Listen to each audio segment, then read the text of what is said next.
Stakeholder. In gambling, an independent party with whom each of those who make a wager deposits the money or counters wager.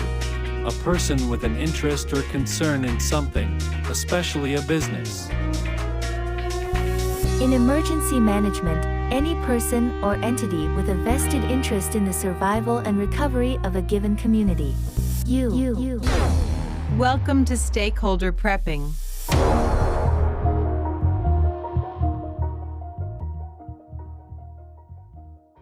Welcome back to Stakeholder Prepping, where you, yes, you, are the stakeholder in your own survival. We are your hosts. My name is Chris.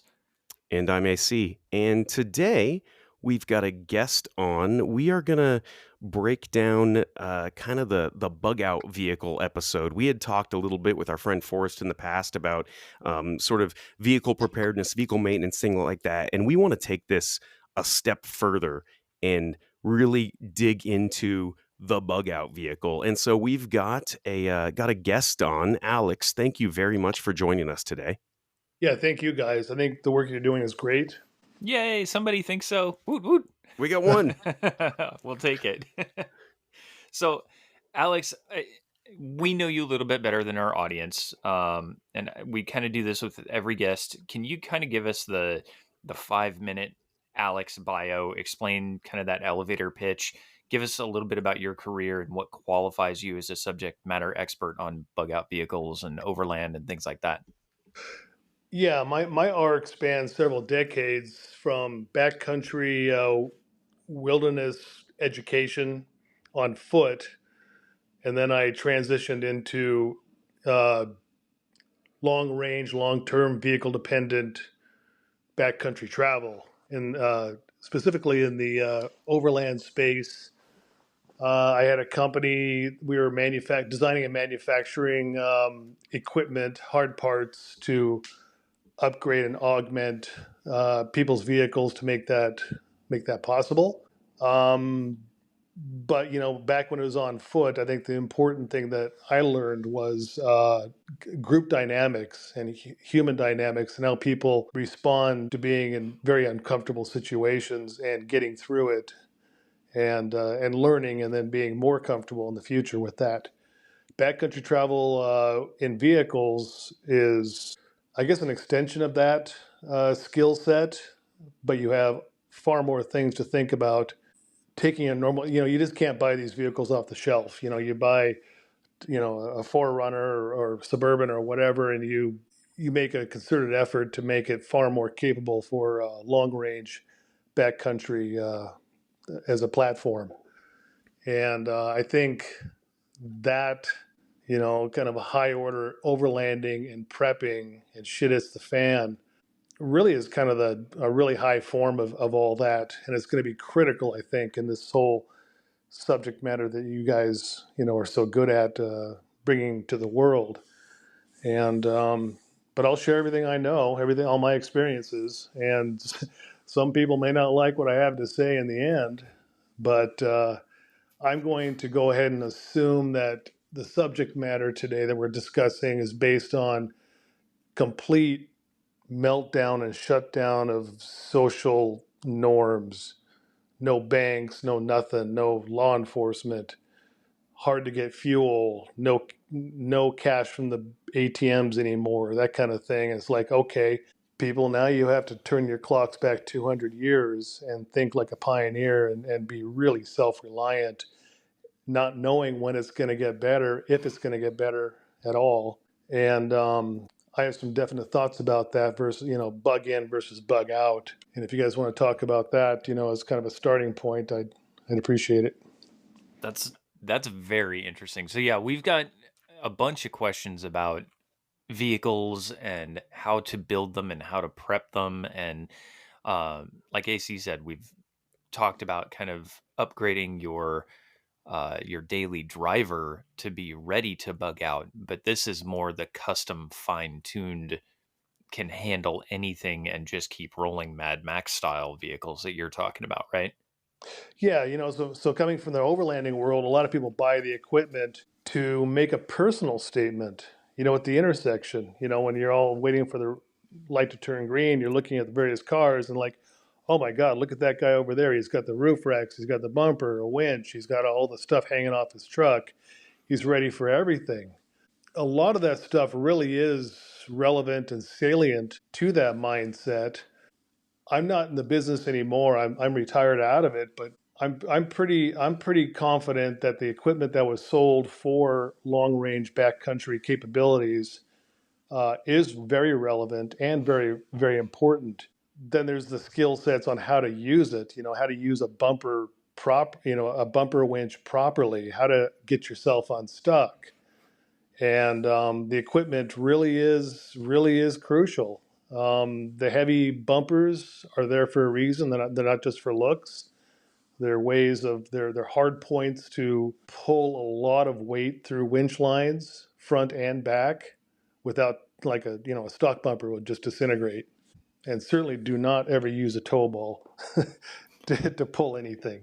That's just kind of a priori. Never rely on a tow ball for anything besides towing a vehicle.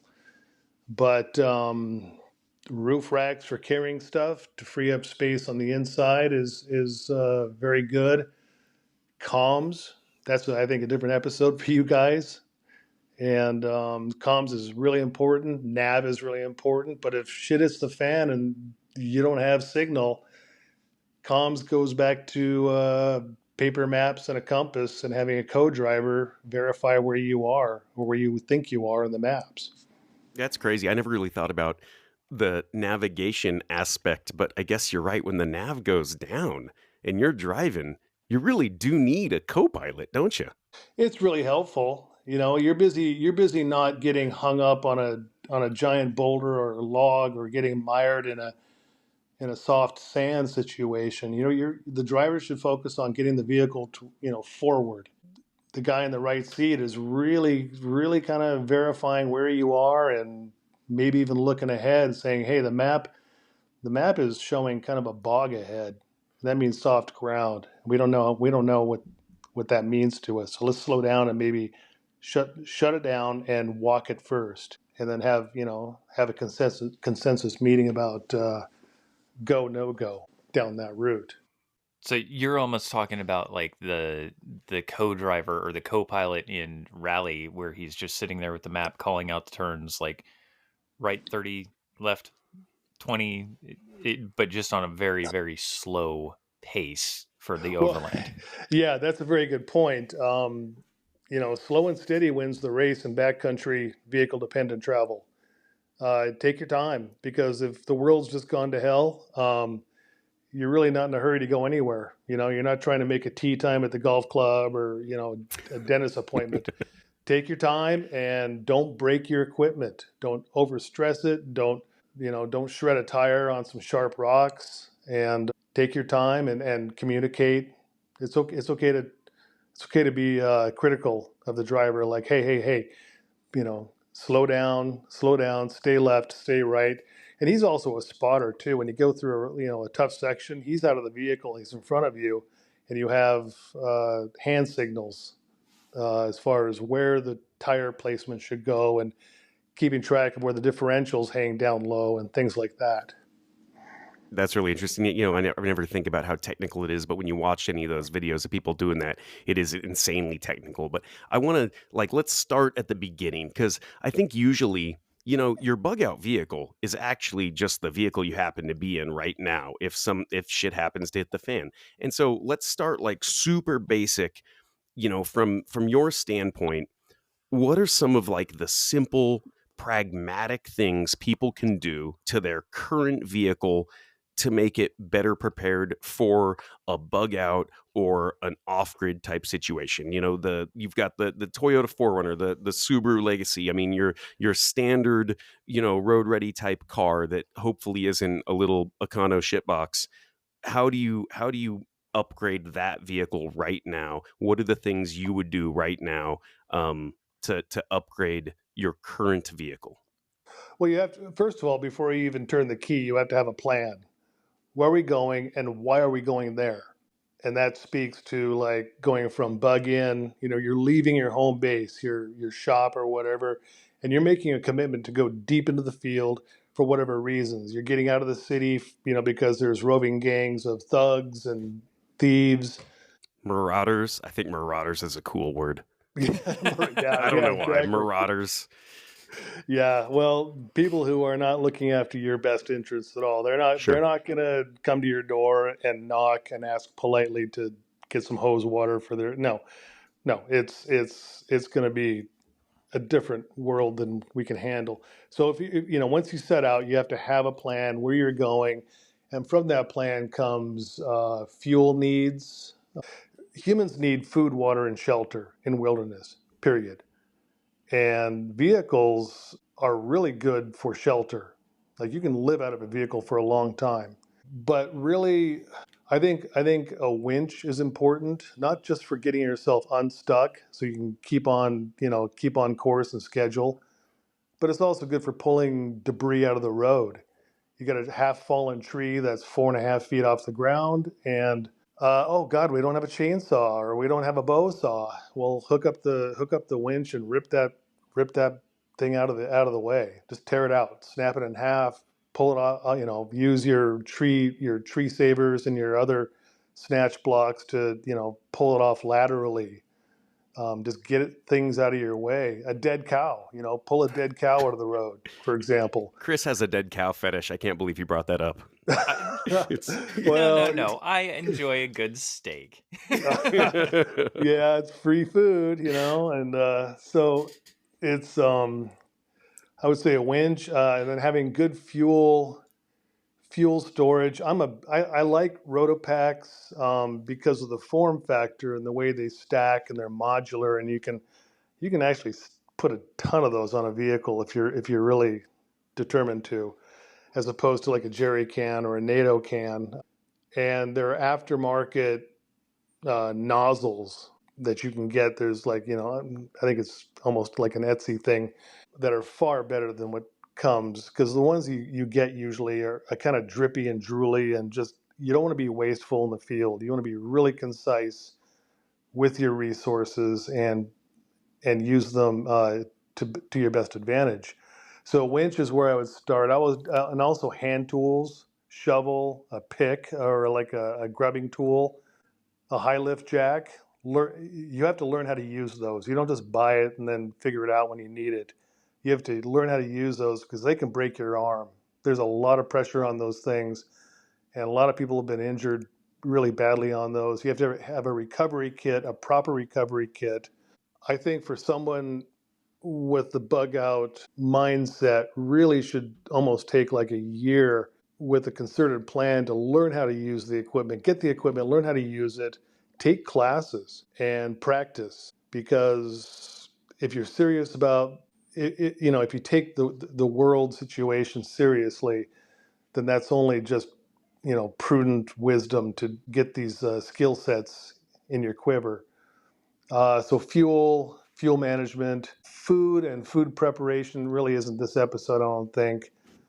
But the vehicle, a Subaru, to have all the stuff you need for an undetermined amount of time and be able to sleep in it at night is probably on the smallish side of a vehicle. Then you can start getting into, gas versus diesel engines. I'm going to assume that getting gasoline from a gas station is going to be unviable if things get really weird. Diesel is a better option. I think you can burn aircraft fuel. And if the world is that bad, then you can go to an airport and figure out a way to use some avgas, not jet fuels. Yeah, Jet A. Jet A is diesel. I mean, it basically is. Yeah. Yeah, kerosene. Yeah, kerosene is a good thing to keep. Yep. If you have a Sprinter van with a diesel heater that sips the fuel out of the tank and, of course, exhausts outside, that's a good way of doing it. I think diesel, there's more of it just around in general, like farms. A lot of farms have big tanks of fuel for their tractors or their equipment. So that, if you poke around, you might have a better chance of finding diesel. And if you really don't know when the world's going to get better and, okay, well, I got my vehicle and this is it. I've got a plan. I'm going to my place. The whole idea of being vehicle dependent is not really going very far. You want to go only as far as you need to where you think you've averted your risk. And I think we all understand that humans are the most dangerous animals in the world. People are the problem. It's going to be people. Yeah. I've talked about that before. There was during Superstorm Sandy, there were people that died not from the storm, but from the shootouts at the gas stations. Like things Yeah. like that happen, right? People are the wild card. So yeah, I guess getting away from the people is the big one. Now, I want to ask you a question real quick because you said, winch is one of the first things I've seen for, not the permanent bug out setup, but I've seen those winches that slide into the like trailer hitches. You said trailer ball hitch, no bueno for towing or pulling things. But what about those winches that see like the winch chassis that slides into that 3/4 inch trailer hitch? Are you pro or against those kinds of things? I'm very pro, and that's how I do it too. They're in it's called a winch cradle. They have big handles on them because Yeah. they're heavy as hell. Yep. So, and then that's part of the thing in figuring out your configuration for your bumpers is to have hard points with a big lock pin, like you have in your boat trailer, where you can use it front or back. And having a really good recovery kit with lots of high tensile Dyneema straps and extension straps and snatch blocks, so you can pull laterally too. So if you're going down a road and you just, it gets soft, it's dark out or slippery, wet, and you roll over to your side, you have to take all that out and kind of get Egyptian and like figure out like, how do I move this heavy thing back up onto the road sideways and right it at the same time. And the courses I took from Overland Experts years ago, we did that. We went through these scenarios, and it takes a while. And there's a lot of head scratching, and it's frustrating, but it can be done. You're talking about using pulleys and snatch blocks to have a winch on either the front or the rear, and then actually pull the vehicle sideways using recovery tools. Trees and boulder, you need to have structures to relay the pulling force in a different direction than front or back. Oh. You can pull a vehicle sideways up, anywhere you want, as long as you have the equipment and you aren't afraid to try something. I've been in these situations, and it's rarely effective the first time. You have to kind of go through a couple of iterations and let's try this. Let's get a little more sideways pull off of that log over there. It's doable. But when you're self-reliant and no one's going to come help you, that's what you got. So it's an investment. These recovery kits are not cheap. I think they're like $500 just for a good basic one. I hate to say it, but Harbor Freight they have some pretty well-priced good stuff. If you just want to put a bunch of snatch blocks and a bunch of tree saver straps and a bunch of extension straps into a giant bag, have a ton of it. It's better to have more than you need than less. That's very true. So what is your argument for things like skid plates or pony tanks or snorkels or things along those lines? Yeah, snorkels are funny. I mean, they make sense, just initially, but you have to know where the ECU computer is in your vehicle, because the snorkel may be sucking air from 5 feet in the air, but your ECU is down at knee level in the driver's position. That makes sense. Yeah, so if you cook that or the fuse block, then it's kind of moot. So I do know that I've done this. I mean, I've taken the entire computer for a vehicle and put it into a Pelican case, with watertight seals, and had it up on the roof inside of the vehicle, about the same level as the snorkel intake. And also exhausts, you get enough water into an exhaust system, the muffler and the resonator and the chambers and whatnot, and sometimes the engine can't shove it out. So I've seen people like put their exhaust going up in the air, but that's a little extreme. That's a little bit kooky. But really, the electronics of your vehicle are everything. If you cook your computer, you're done. It won't even open the door with a key fob anymore. So it's more than just throwing your Geo Metro on 35-inch Super Swampers and calling it a day. Well, no. So skid plates are really good. I used to manufacture fuel tank skid plates. Sliding over big boulders can really trash your vehicle. I mean, you need if you're really serious, get a sump guard in the front, get steering guards in the front, and a skid plate for the fuel tank in the back. But it really, at the end of the day, it comes down to driver competence and driver prudence. Slow and steady, and having somebody like out in front of you, looking under the vehicle with a flashlight, and telling you very directly, turn your wheels left 20 degrees right now, and just walking through a situation, or just stacking boulders and creating a path for the next 50 yards in front of you. So it sounds like there is a whole lot of training because I think a lot of people think, well, I know how to drive a vehicle, so I'm going to be able to drive a vehicle when there are road hazards. But you had mentioned training a couple times. Where are places that just average folks can go if they want to learn how to more technically manipulate a vehicle? Where are the places you would send someone if like I wanted to learn how to drive a vehicle on a trail? Where are the kinds of places you would send somebody to learn how to do that? Well, yeah. So, the easy answer is YouTube.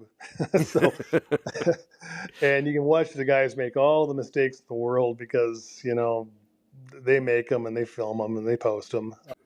Overland Experts on the East Coast. And then there's another big off-road certification company in North Carolina that's very good. Depends where you are in the country, but it is now like a little sub-industry to the discipline of people who are just training in what the things we're talking about. Winching is really an exercise of engineering. If you have a Ford F-150 full of stuff and you're mired down in sticky mud up to the hubcaps, the winching capacity of an 8,000 pound winch probably won't pull it out. So now you have to do mechanical advantage with snatch blocks and extension lines and get really good at this stuff. But this is something where you can buy all the equipment, but it doesn't really matter if you don't know how to use it. If you're serious about being a prepper and preparing for things, you need to have these skill sets to really prevail and thrive. We say this all the time. It's all about falling back on your training, and it's refreshing to hear you say that. It's kind of funny you're talking about mechanical advantage and stuff, and I didn't think this was going to be a math episode, but you're exactly right that when you're literally thinking about the math right now, going, I've got an 8,000 pound winch and I've got an 8,000 pound rolling load, but when I'm up to my differential in mud, that is no longer an 8,000 pound rolling load, is it? Oh, it's a 19,000 pound boat anchor. And now, now you're kind of screwed. And it's really frustrating. It's really frustrating. It's like, oh my God, all the work, all the stuff I bought, all the things I've done right suddenly came to just a massive halt. And I think in the shit is the fan scenario, it's not going to be groups of overlanding with lots of support and lots of knowledge in the group. It's going to be one family group or couple or whatever that are completely self-reliant on what they have and what they know. It's quite different from overlanding. Overlanding is recreational. It's fancy car camping. We know that. But now when you pivot into prepping and shit is the fan, then it becomes far more important and very serious, really serious. And if you can't get unstuck, it's really a big problem. And people should prepare for that. They should prepare their vehicles accordingly, and they should learn how to use the equipment and practice. Try it. Go out there and get stucker and shit, and then get a little bit scared, like, oh my God, the sun's gone down and I'm still stuck, and I gotta get out of here. Get nervous, get used to it, and in the real world scenario, you'll be so much better off, way better than anybody else. But going back to having a plan and where you should go is really something where you have to assume the roads are just kind of useless. I met a FEMA employee decades ago. I didn't even know what FEMA was. We were playing pool. He was a stranger, and I asked him what he did, and he mentioned that he does plume cloud and mass evacuation behaviors for urban centers, specifically Manhattan with a dirty bomb nuclear device. That's pretty wild. And he was telling me I write the math models for where the plume cloud would go, and then what happens when 8 million people are trying to get on the road. I was like, you do what? And then Hurricane Katrina came along and hit New Orleans pretty badly, and kind of at the last minute and almost too late, the government said, get out of town now. Grab your stuff and go. And the entire interstate and all the medians off to the sides was just a 40-mile long parking lot that wasn't moving. So people were just stuck there. Now you have a whole bunch of strangers that are under duress, stressed out, underprepared. And after a day or two, they're wandering off sideways looking for houses to get some hose water for their jugs or their water bottles. But then on day 2 or day 3, they were starting to look for medications because they ran out, or alcohol because they were addicted. One of the things that surprised me is that they were desperate to find diapers for their kids because they were disposable diapers and they ran out. And they didn't realize that you could make your own, and like in the old days. And things got really, really sketchy, going 2 miles either side of this situation out, laterally from the direction of the flow. And that was just really kind of that hit me as an indicator, really big indicators like, oh, people are just so poorly set up to deal with these situations. And I think, that would pretty much be the norm anywhere if you have to get out of town. I think the roads are going to be just clogged with all kinds of just stray vehicles, just random stray vehicles. And if there is martial law declared, I've got a feeling that they would pretty much use the bridges over bodies of water as control points. Who can go forward, who cannot. One thing that people don't understand, and I probably shouldn't say this, but you can drive down railroad tracks you can. It's really uncomfortable and it's really, really not good for the equipment. But if you have an augmented vehicle, you can go down railroad tracks, and those tracks go over the same rivers that the bridges do. And I have a feeling they wouldn't be using those as control points. That's a good thought. That's actually a very interesting point. You're right. Yeah. So if you have a vehicle with enough ground clearance to clear it, and you're saying that those railroad ties are generally wide enough for a standard vehicle, knowing where the railroad crosses the water as well, that's actually a really good call. Yeah, and your vehicle is probably going to be set up to a certain degree in response to where you live in the country. The arid Southwest or the Northeast. You're going to be responding to all that. But I really think that all the skills and all the equipment apply across the board. I don't know if you can get maps of where all the power lines go, the power grids go. They have, they clear out the swath of foliage underneath those big power lines. They have service roads for the most part. Out here in the Northwest, it gets really precipitous and it gets really steep, and those roads are really a bear for most people. But if you're in the Southwest, for example, those are conduits. Those are thoroughfares, potential thoroughfares that most people wouldn't be thinking of. So I know you brought up augmenting a vehicle to make it smoother on railroad tracks, but how do you feel about augmenting a vehicle to accept biodiesel? Is that a viable option for a bug out vehicle? Yeah, it is. And that kind of goes back to the diesel thing. There's more diesel, I think, scattered around the countryside on farms and businesses than biodiesel. I don't think biodiesel is going to be produced by anybody who isn't. I think those guys, they're going to be off-gridders, and they're going to be guarding their stash pretty closely.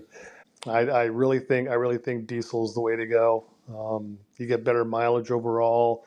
Diesel self-lubricates the engine, fewer moving parts, they run cooler. But if you're really, if you leave home base, whatever that means, and you set out into the field, you have to not just have fuel for your plan, but you have to okay, well, I don't know when I'm going to see any normalcy in society again. So you have to take along fuel filters. You have to have spare batteries and maintain them, which goes into, portable solar, by the way.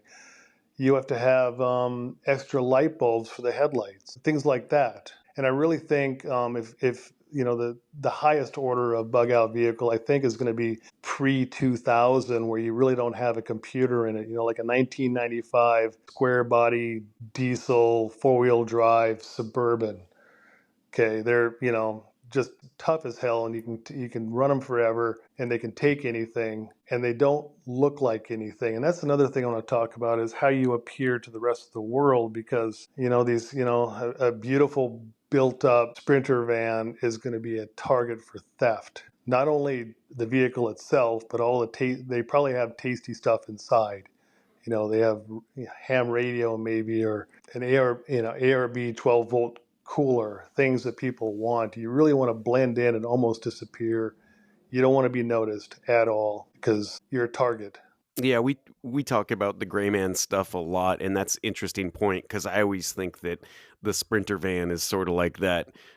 That's like that upper echelon of bug out vehicle. But you're right. Whenever I see a Sprinter van, because I've looked at those and I know how much those cost, I go, yeah, that person is well equipped and has money. So I guess let's talk about that. The dream scenario bug out vehicle. If you were gonna build one, where would you start? What is your pre 2000s diesel chassis? Where would you start if you were gonna go build a bug out vehicle today? I would just get like a 1995 square body Suburban. Chances are the paint is rashed out already. They look like shit. And get a mechanic beforehand, if you're thinking ahead on this stuff, to make it mechanically perfect. If it's not diesel, I think 95 said 454s in them. Jeez. Yeah, they're bomber. They are bomber, and they run forever, and they got the power to push that lump anywhere you want to go. I've got a 2003 X government build. I've got a Defender 110 that's a turbo diesel that is completely bare bones. I think it has 7 fuses in it. Wow. Nothing to break. Yeah, and then I've got a 4-wheel drive turbo diesel Sprinter van that is not built up. And I would probably, I'm thinking about vinyl wrapping that like in just OD green. Depends what part of the country you're in. If you're in the Southwest, you probably want to do coyote tan or something like that, or just titanium gray. And just make it not glossy, not fancy. If you're going to be depending on this vehicle for a long time, just throw mud at it, make it dirty. Don't make it pretty. You just don't want to be a target. You don't want to be noticed. But you know what? That's a different kind of person. I mean, if somebody has what they have right now, like a 4Runner or Subaru, just never bother washing it if you're out in the field. Don't even if anything, throw mud all over it, make it so it doesn't reflect light. All these big, so let's talk about lights. A lot of these people, a lot of the overlanders and the bug out people really, really covet their lighting packages. It's 360 degree illumination. Oh, and they're nice. I mean, they're really nice. And I'm in the Northwest. You really don't need to push lumens out that far, because you're always in foliage. You're always around trees and bushes. But in the Southwest, it's good to be able to look down the road where it's wide open for half mile if you can, so you can see if there's a flash flood wash that will tear up your suspension if you're not paying attention at night. But again, those lights are pretty flashy, no pun intended, about this is a high value asset that people may want to steal. It may attract the wrong kind of attention. But yeah, an old school vehicle with no computers, no key fob. If that's another thing. If you don't have the choice and you have a key fob, then go buy like a 40 pack of the CR123 batteries that they need to run, so you don't get locked out of your car because your key fob doesn't work anymore. Little things like that. That would be quite the experience, to be stuck on the road and be like, nope, there are people coming. We need to leave. I can't. Why not? Yeah, I can't. Or, there's the old joke about, the bomb shelters from the 50s where these families like, oh, we're good. Let's just go into a bomb shelter, full of canned goods, and they forget the can opener. Um, you know, it's it's kind of that You got to statement. think about the little things. That's right. It is So, little things and all the tools you need. I mean, chainsaws are great, but they take maintenance. They take a lot of fluids to run, and that's a lot of space and a lot of weight. And have good bow saws and have spare blades for those. Have a bike, like a mountain bike, and a bike pump for the tires, so you can pump up your vehicle tires and the. So Presta valves aren't viable. You want to get just the usual valve, a bike pump for your tires for a mountain bike. Um, have you ever actually pumped up like a 35-inch tire with a mountain bike pump? no, but That sounds I've terrible. I've inflated it with ether. That old trick, is more of a party trick than anything. You'd like to reseat the bead on a tire. Yeah, the big boof and the Yeah. flash and all that. It's fun. It's fun as hell. Tires are something actually that I always think of as the weak point on the vehicle. You only have one spare, and then what? So yeah, do you have any tire like tip tricks or tech that you would recommend? Like, I mean, once the sidewall's shot, are you done, or is there tech out there to repair tires on the trail, or are you just a 6 spare tire kind of guy? Well, so all your spare tires in this scenario are going to have to be mounted because you can't do that in the field by yourself. It's doable, Mounted? You mean like a tire already on the rim with on the air in it? rim. So, Yeah. so Okay. of course you're going to have one hanging off the back if you have the right rear bumper, like a swing away rear tire thing. Throw three up in the roof rack. You need to have those because if you're going out, you don't know if you're going to be out there for 20 years, and you have to think about that. Like, there's no help coming. And where I'm going, I have to have everything I need. Even the little valve stems and the valve stem tools, all the little tiny things. So for tires, I do a 10-ply heavy sidewall. I'm sure BF Goodrich won't thank me for saying this, Yeah, I was but gonna know we're cool. We're cool pimping brands. It doesn't bother us at all. We're not sponsored by any tires. So do you have one that you're like, this is the tire? no, BF we when the Kevlar tires came out, we shredded those on an event, the Overland Trophy, and we were just amazed how, I mean, even just like a stick went through the side. We were just amazed how badly they got torn up. But I kind of like the Coopers. Cooper was a commercial tire company for the longest time, and they make heavy ass tires. I mean, really thick sidewalls, indestructible. They're heavy. I mean, literally heavy to pick up for that reason. They're tough. And in this situation, you're not thinking about ride quality or road noise or anything like this. You want something that's just going to last. Falcon Wild Peaks is a good one. Les Schwab out here in the Northwest, they have that tire that's rebranded, but it's still the Falcon Wild Peak, and it's a 10-ply, and it's really, really good. I always wondered that about Les Schwab because I know, they stand behind their tires. I didn't know if they were actually making their own tires or private labeling tires, but you're saying they are. They are private labeling some high-end tire. That's what they've told me, and I've bought 3 or 4 sets. Interesting. And I'm really happy with them. I'm actually phasing out of the BF Goodriches because they have such a floppy, thin sidewall that they're almost impossible to balance properly.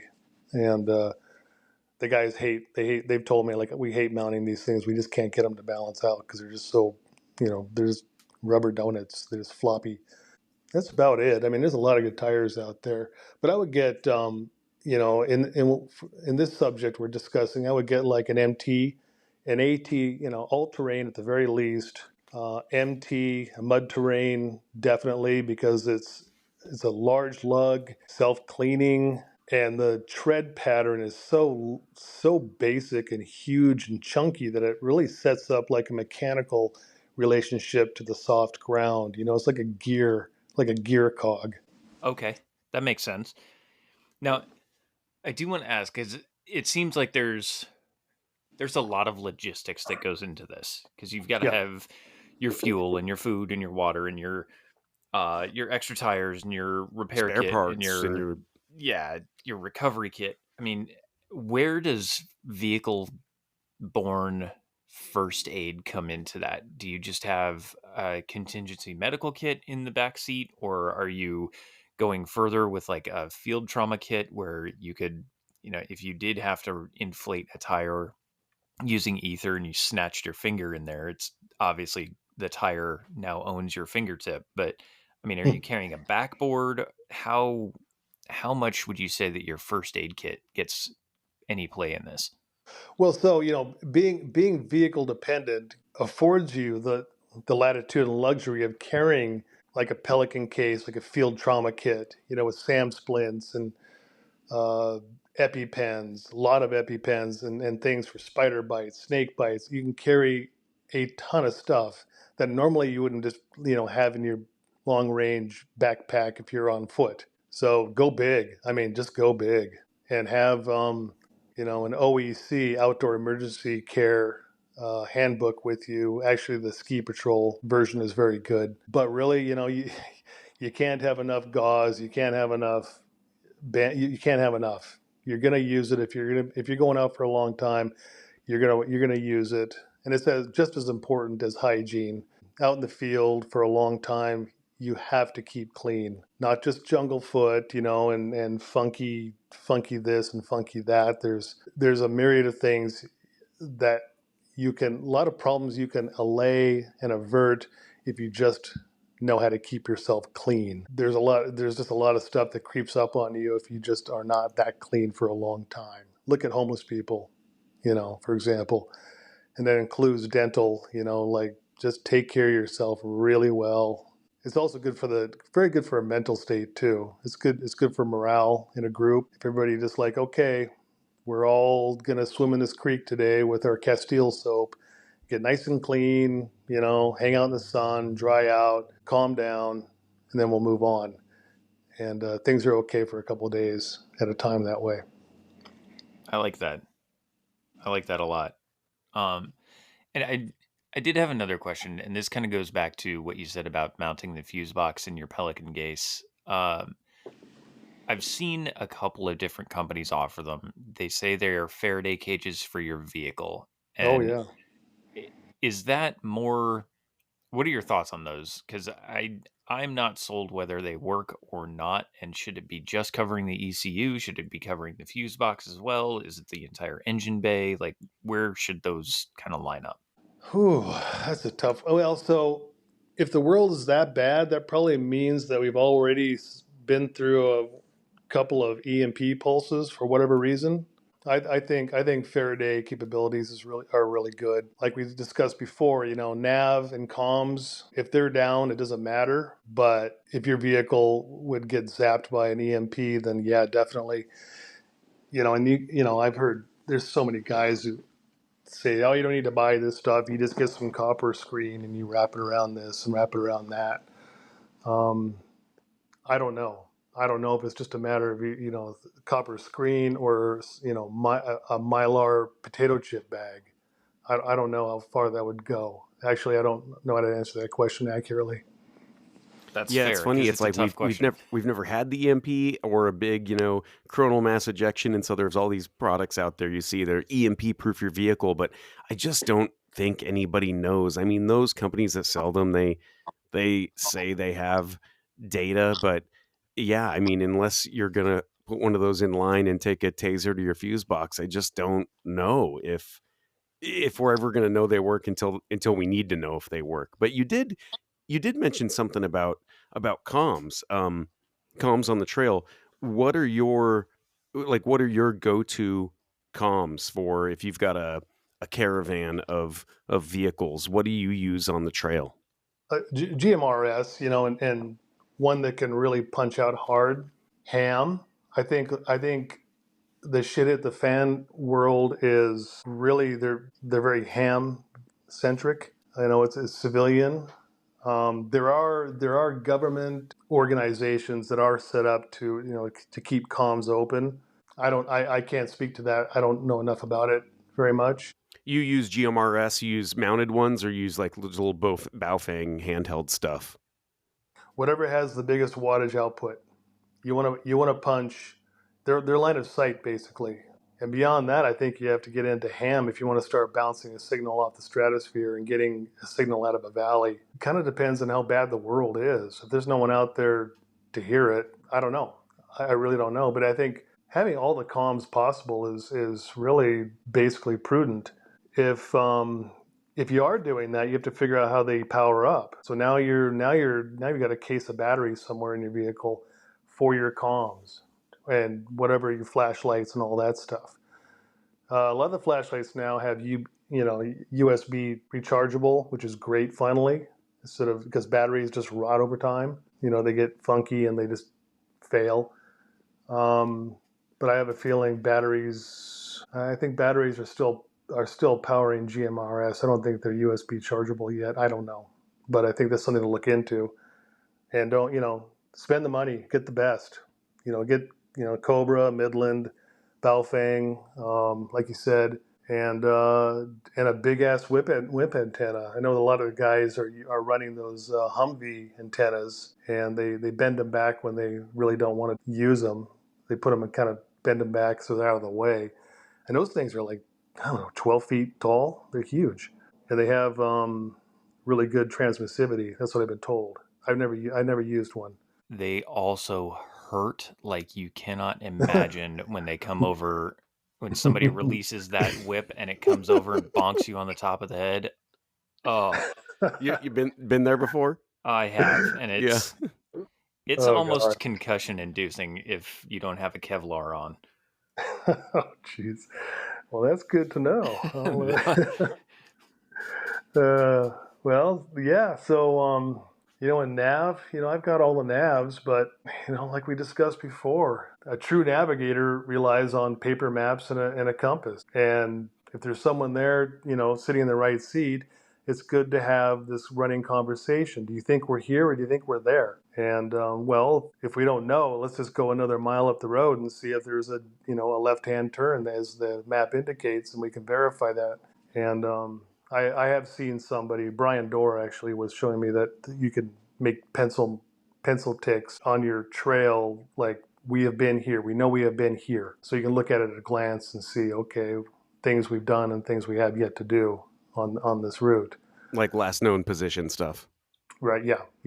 Yeah. We talk a lot about maps. We've got a coupon code for MyTopo, which you can basically Yeah. build your own custom map from those guys, and I really dig them. But yeah, I guess we don't talk about enough of that, like in the vehicle, because generally speaking, I think when we're going out and getting a map, we're thinking about backpacking or hiking, and maybe we don't have all of the roads, or like you said, the train tracks and the service easements for the power lines. Those are both really good options because, yeah, you have to assume that both of those things are going to be maintained. Obviously, train tracks are still going to be maintained for the train, but both of those kinds of service easements are going to be maintained, and people aren't going to be thinking about those. They're going to be thinking about the highway. Yeah. And the highways may be a problem. We don't know if they're going to be checkpointed by martial law, or if they're going to be checkpointed by bandits looking for something to let you through. You want to kind of sneak around quickly and quietly, and just kind of get to where you're going, and then just vanish for a while. And when you get there to your spot, and choosing your spot as a whole, probably an episode all by itself, as far as foliage cover, and at the same time, you want to be on a topographical advantage if you need to be, on top of a hill or something, or a ridge, weather, and your flooding episode actually talked about some of this stuff, which I thought was really, really good. That was a great episode, by the way. Well, thank you. Yeah. So what, with the time we have left, Alex, I'd like you to talk about, you talk about once you get there. Okay. So once you get there, can you tell me about like the tech and things that you like and don't like, things you've tested, like the tents that fold off the top of the Jeep and the outdoor kitchen stuff? Is there tech that, obviously, if you've used this stuff, if you've sold this stuff, if you've used this in the field, is there tech there, like the sort of overland camping tech, that you would recommend, and the stuff that you would say stay away from? Well, the cool thing about being vehicle dependent is that if you can sleep in your vehicle, you're best off. You can lock yourself into a steel cage, and if anyone or anything wants to get at you, they're probably going to get hurt doing that. It's just harder to get at. If you're on a rooftop, if you're in a rooftop tent, you're basically just in a tent up higher. It's the same thing as being on the ground. Bears bears can still get you. Cougars can still get you. I think the one advantage to rooftop tents is that you don't have to worry about snakes or spiders, things like that, as much. I mean, snakes can still come up if they want to. They're looking for heat all the time, but they'll probably find something warm in your vehicle, a muffler or something that they can get snuggle up to. You want to keep your scent signature very low. So cooking outside is something you want to do. If you're cooking, with wood or propane tanks or whatever, you don't want the CO2 to accumulate in your vehicle. But you also don't want to be pumping smells of food out all over the place and bringing animals, getting animals curious about you. Now, back to the vehicles. I mean, these old school vehicles are really, I think, a best case scenario in my opinion. Just a beat up work van that looks like nothing, a cube truck that looks like nothing. If you don't have those, then like an enclosed construction trailer that looks like nothing. And you can put a ton of stuff in there, and you can also leave that as a base camp and use your vehicle to make necessary sorties to find material that you need, even though it's dangerous to go back into civilization looking for whatever. Because if you're bugging out, then bugging out, in my mind, is like you go out into wilderness and you vanish, and you figure out how to thrive there for a long time. So the bigger skill set and the bigger mindset over all this stuff is basically not taking a whole bunch of food with you. I mean, you take all you can, of course, but you anticipate running out, so you have to learn how to forage. You have to get really good with your fires and how to generate heat to boil water and purify water. You have to think about hygiene and going to the bathroom and having designated places for things like this and getting really good at it, because basically we're turning the clock back 200 years, and I'm kind of wondering sometimes if the ultimate bug out vehicle is a horse. I was going to bring something up about that. Like, what are your thoughts on having an e-bike or a electric dirt bike as a scouting vehicle? That is interesting. I don't know. I like portable solar. There's a lot of it out there, and it's all really good. I've had great luck with Zamp, made in Bend, Oregon. I got a bunch of it.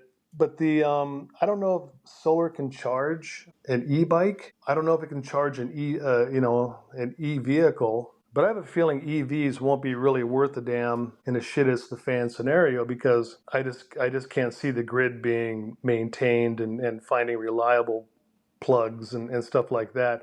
I've got a feeling they're just going to be left on the way. They're just going to be abandoned all over the place. And really, their value is going to be realized in the fact that if you can figure out how to harvest those batteries out of the chassis, then the off-grid guys are going to be all over those, just tearing them apart and just basically hoarding those giant battery packs for their off-grid headquarters. Yeah, the power, the batteries themselves are, it's amazing tech, but you're right. If your car needs a software update in order to go anywhere, then that's probably not the ultimate bug out vehicle.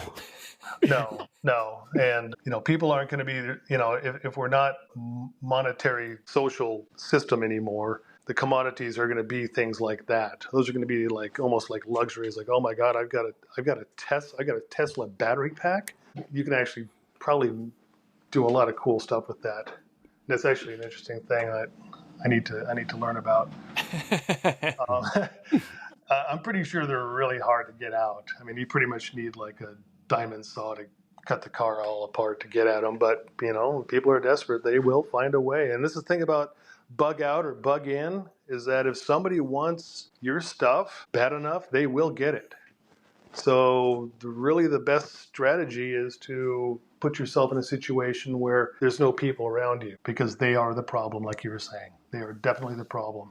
They're not going to be polite anymore. They're not going to ask politely. It's going to be a different reality if it gets to that point. And I won't go into that too much, because that's definitely its own subject. But really, my ultimate comment is vehicular platform needs to be as simple as possible. No computers, no little watch batteries for key fobs. Just make the thing a tank. Just make it an indestructible. Who cares what it looks like? Just make it a beast of a tank. And then the plan. Have a plan, have a place, have good reasons for going there, learn how to fish, hunt, forage, purify water, and you'll be okay. I mean, people came across the Oregon Trail with wagons. Actually, they didn't use their wagons to ride in. They put all their stuff in the wagons and they walked alongside it, which was ridiculous. And the wagon was full of china and family heirlooms and things that they had to have, and it was just a problem. It was just So no china or family heirlooms in the Sprinter van. is what Yeah, you're saying. no, We're leaving those at home. yeah. Leave your tuba at home. Yeah. Leave, just the photo albums and all that. Doing all this with kids though is something that I think would be difficult. Having kids involved with this thing is something that takes a whole lot more diligence and regard. I can absolutely see that for sure. So I think that's about gonna wrap up this episode. Unless Alex, do you have any like final points of wisdom? Because this has been absolutely fascinating to me. Well, no, I would just be reiterating what I was saying in the past. If you take this seriously, then act accordingly. Get the equipment, do the research, get educated, practice. Teach your kids how to change a tire out in the woods, in the mud, in the rain at night. So when it does happen, they're not freaking out and crying. And I suppose you can probably get us some links to like you had mentioned like Overland Expo, those kinds of things. You can get us some links to some of the education in practicing or schools or anything like that you're familiar with that we can put up. Yeah, it's Overland Experts. Overland Experts. Okay, yeah. Yeah, they're on the East Coast, and I think they were trying to open one up here on the West Coast. And there's one in Bend, Adventure Trucks. He's very good. But this is all becoming more and more mainstream. It used to be really obscure to find and to engage with, but now it's actually really becoming kind of popular, and that's good. It wouldn't take much of a search to find one close to wherever you are. And it's worth the money, it's worth the effort, and basically consider it an exercise in survival. Well, we definitely appreciate you coming on, Alex. Like I said, we have both learned a lot. At least I have. AC, you've probably learned quite a bit, and we really do think this is kind of that timeless, actionable intelligence that is really critical for our audience, and that's why we do it. So we do appreciate you coming on. But that is going to wrap us up for this episode. Be sure to join us next week when we talk about starting fires. AC, I'm looking at Can't you. wait. I'm a pyro, man. I can't wait. It's going to be so much fun. But until then, just remember, you are your own stakeholder. We'll see you then.